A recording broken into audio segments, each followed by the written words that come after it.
नमस्कार दोस्तों, welcome to world affairs. मैं हूं प्रशांत धवन। नाउ हाल ही में आपने न्यूज़ सुनी होगी कि डीआरडीओ ने भारतीय नौसेना के जो जंगी जहाज़ हैं इनकी डिफेंस के लिए, इनकी सेफ्टी के लिए डेवलप किया है एडवांस शाफ्ट टेक्नोलॉजी को।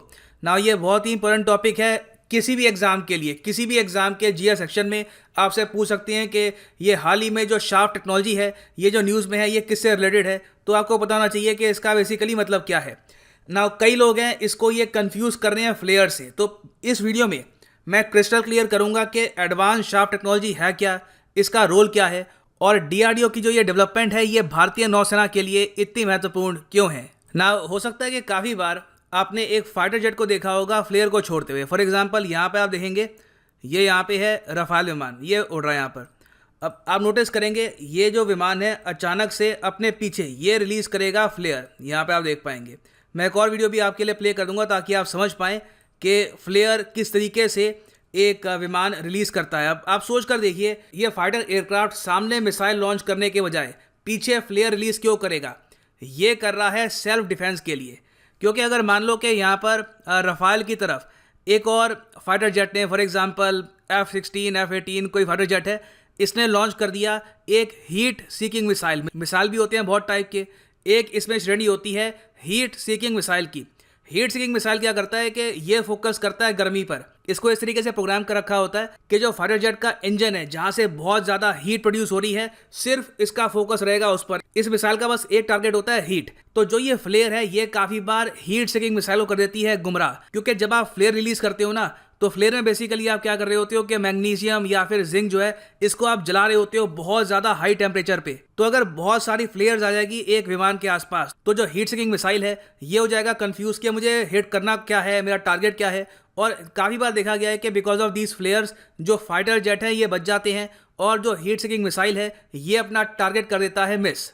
और जो ये एंटी मिसाइल फ्लेयर है, ऐसा नहीं है कि सिर्फ कोई फाइटर एयरक्राफ्ट ही इसको रिलीज़ करेगा, इसको कोई हेलीकॉप्टर भी रिलीज़ कर सकता है।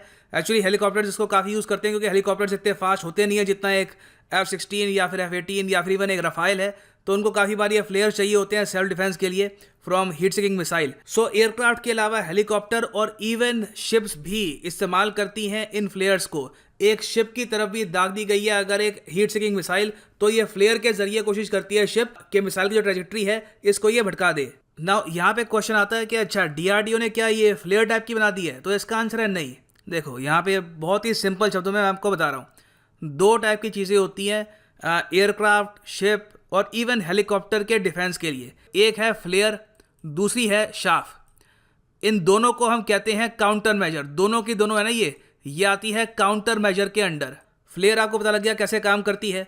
ये प्राइमरली फोकस करती है हीट सीकिंग मिसाइल पर। अब मान लो जो मिसाइल दागा गया है वो हीट सीकिंग मिसाइल नहीं है, वो किसी और टाइप का मिसाइल है, वो है रेडार बेस्ड मिसाइल। उस वक्त आप क्या करोगे? उस वक्त काम आता है शाफ। शाफ को भी एक एयरक्राफ्ट, एक हेलीकॉप्टर, एक शिप रिलीज करती है और इसका काम भी ये होता है कि जो मिसाइल हिट कर रहा है यहाँ पे टारगेट को, इसको गुमराह करना। दोनों का काम है सेल्फ डिफेंस, मिसाइल को गुमराह करना। मगर फ्लेयर काम करता है on heat seeking missile, shaft काम करता है on radar based missile. Shaft देखो बना होता है बहुत सारी टाइनी एल्यूमिनियम और जिंक कोटेड फाइबर से। अब रेडार में होता क्या, रेडार छोड़ता है वेव्स और जब वेव्स रिफ्लेक्ट होकर वापस आती है तो उसके हिसाब से जो मिसाइल है वो मुड़ता रहता है। वो कहता है ठीक है अब रेडार कह रहा है यहाँ पे जाना है, इस तरफ चलो। रेडार कह रहा है यहाँ पे जाना है, इस तरफ चलो। तो अगर मान लो आप एक एयरक्राफ्ट के आसपास बहुत सारी एल्यूमिनियम और जिंक कोटेड फाइबर्स आप अगर डाल दोगे तो रेडार हो जाएगा कंफ्यूज्ड और मिसाइल भी हो जाएगा कंफ्यूज्ड। और मिसाइल जो उसका मेन टारगेट था, हेलीकॉप्टर, शिप, एयरक्राफ्ट, उसको मिस करके कहीं और चला जाएगा। तो अभी जो डीआरडीओ ने तैयार किया है ये है शाफ्ट सिस्टम का एक पार्ट। पूरा शाफ्ट सिस्टम प्रिपेयर नहीं किया, वो हमारे पास पहले से ही है 2012 से।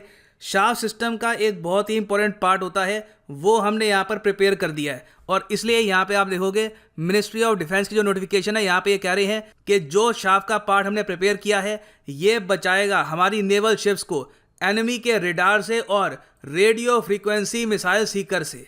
तो अब आप समझ गए होंगे कि ये यहाँ पे है शाफ और ये वेरियस टाइप्स के होते हैं, long range, short range, medium range. तो यहाँ पे आप देख पाओगे ये है LRCR, मतलब कि लॉन्ग रेंज शाफ रॉकेट। ये रॉकेट तैयार हो चुका है यहाँ पे। ये यहाँ पे इसका इंटरनल पार्ट है, ये बाहर का कंपोनेंट है। फिर यहाँ पे है SRCR, short range shaft rocket. अच्छा, लॉन्ग रेंज शॉर्ट रेंज में फ़र्क क्या होता है? देखिए, इसका लॉन्ग रेंज का मतलब ये नहीं है कि 100-200 किलोमीटर। इमेजिन करो एक शिप है, ठीक है, उसकी तरफ एक मिसाइल आ रहा है, कैसे भी करके मिसाइल का जो ध्यान है भटकाना है, तो उसी वक्त ये लोग लॉन्च कर देंगे ये LRCR।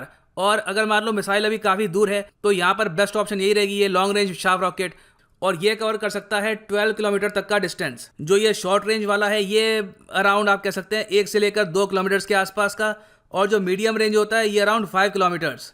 और देखो शार्प का सिस्टम ऐसा नहीं है कि हमने डेवलप किया है, ये सिस्टम बहुत पुराना है। US, UK, Australia, China, almost हर देश जिसके पास एक बहुत बड़ी नेवी है वो इस्तेमाल करता है शार्प का। और यहाँ पे आप देख पाओगे ये एक ट्वीट है फ्रॉम US नेवल फोर्स, 2016 की ट्वीट है। यहाँ पे ये प्रैक्टिस कर रहे हैं शार्प को। देखो इस तरीके से ये यहाँ पे आप पहले लॉन्च करोगे, ये शार्प का मिसाइल होता है, ठीक है। मान लो ये शिप है, इसकी तरफ एक मिसाइल आ रहा है, अब हमको चाहिए एक डाइवर्जन कि जो मिसाइल है भटक जाए, कंफ्यूज हो जाए कि मुझे हिट करना किसको था। तो यहाँ पे जो US नेवी की शिप है ये लॉन्च करेगी एक शार्प मिसाइल। ये यहाँ पर ये लॉन्च कर दिया गया है एक शार्प मिसाइल। अब ये जो शार्प मिसाइल है ये आने वाले मिसाइल से टकराएगा नहीं, इसका काम है कि कुछ थोड़ा सा दूर जाके 1 किलोमीटर दूर या कुछ डिस्टेंस पर जाकर विस्फोट हो जाए, ठीक है। अब ये दूर जाकर ये हो गया विस्फोट, इसने हर जगह बिखेर दिए छोटे छोटे पार्टिकल जिंक और एल्यूमिनियम के। और यहाँ पे अब क्या होगा कि जो मिसाइल आ रहा है, जो रेडियो फ्रीक्वेंसी बेस्ड मिसाइल है, वो कंफ्यूज हो जाएगा कि मुझे बेसिकली जाना कहाँ पर है। और पॉसिबिलिटी ये है कि मिसाइल इस शिप को हिट ना करे और यहाँ पे जहाँ पे शार्प का मिसाइल गिरा है, जहाँ पे उसका विस्फोट हुआ है, यहाँ पर चला जाए, ये एज्यूम करके कि इसका असली टारगेट तो यहाँ पे है। नाउ क्या ये शार्प सिस्टम फुल प्रूफ है? इसके बारे में हम इतना सुनते क्यों नहीं है? देखो पहली बात तो अगर कोई शिप है उसकी तरफ आपने दाग दिया ब्रह्मोस जैसा मिसाइल, तो शार्प करने का टाइम ही नहीं मिलेगा आपको। जितनी देर में रिएक्ट करेगा वहाँ पे कैप्टन शिप का, काफ़ी हद तक काम तमाम हो चुका होगा। तो ये देखो काफ़ी हद तक डिपेंड करता है इंटेलिजेंस पर। आपको पता होना चाहिए, आपको वार्निंग मिलनी चाहिए कि एक मिसाइल आपकी तरफ आ रहा है, जो एनिमी की शिप है वो आपको हिट कर सकती है। तो ये वैसे डिफेंस के लिए तो काफ़ी अच्छा एक टैक्टिक है, मगर सिचुएशन पर डिपेंड करता है, इसलिए इसको कहते हैं पैसिव डिफेंस। कोई एक्टिव कोई डिफेंस शील्ड नहीं है कि 100% आपको बचा लेगी, मगर एक ऑप्शन आपके सामने, ये भी आप कर सकते हैं टू सेव योर सेल्फ। अब एक क्वेश्चन आपका यहाँ पर यह आएगा कि रक्षा मंत्री, DRDO ये सब सेलिब्रेट क्यों कर रहे हैं कि हमने ये जो शार्प बेस्ड रॉकेट्स हैं एडवांस टेक्नोलॉजी के साथ ये हमने तैयार कर लिए हैं। देखो आपको याद होगा दिसंबर 2020 में हमने बहुत सारी आइटम्स का कर दिया था इंपोर्ट बैन। हमने ये कहा कि अब ये जो आइटम्स हैं डिफेंस आइटम्स, इनको हम इंपोर्ट नहीं करेंगे, जैसे भी हो हम भारत में ही इनको मैन्युफैक्चर करेंगे। इसमें से एक आइटम थी शार्प रॉकेट लॉन्चर। तो ये देखिए हमारा एक मिशन था कि अब रशिया से, US से या फिर बाकी किसी और कंट्री से जो ये शार्प के रॉकेट हैं ये हम इंपोर्ट नहीं करने वाले, देश में ही बनाएंगे।